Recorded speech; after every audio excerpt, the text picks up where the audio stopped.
நம்ம அண்ணாமலை அவர்கள். அவரை பத்தி இப்ப ரீசெண்டா நாங்க கேள்விப்பட்ட ஒரு விஷயம்னா, அவருக்கு ஒரு கட்டுமான நிறுவனம் இருப்பதா சொல்றாங்க.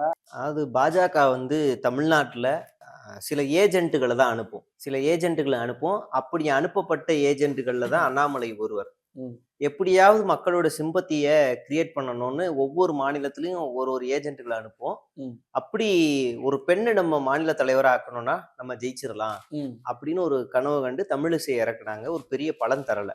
ம். அதுக்கு அடுத்ததா நம்ம ஒரு தாழ்த்தப்பட்ட சமூகத்த சேர்ந்த ஒருத்தர இறக்கலாம் அப்படின்னு இறக்குனாங்க. அதுவும் பலன் தரல. ஆனா அவங்களுக்கு பலன் குடுத்தது அதிமுக கூட்டணி. அதுல தான் உங்களுக்கு ஒரு 4 சீட்டு கிடைக்குது. 4 சீட்டு கிடைச்ச உடனே சரி நீங்க வாங்கி குடுத்துட்டீங்க.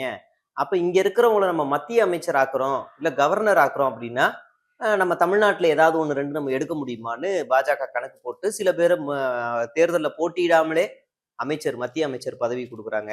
ஆளுநர் பதவி குடுக்குறாங்க. இப்படியெல்லாம் பண்ணும்போதும் அவங்களுக்கு பலன் அளிக்குதான்னா, அதுவும் பெருசா பலன் அளிக்கல. சரி நம்ம ஒரு யங்ஸ்டர பாஜகவுல போடுவோம். ம். மாநில தலைவரா போடுவோம்னு ஒரு அடுத்த ஏஜென்ட்ட கையில எடுக்கிறதா அண்ணாமலை எடுக்குறாங்க.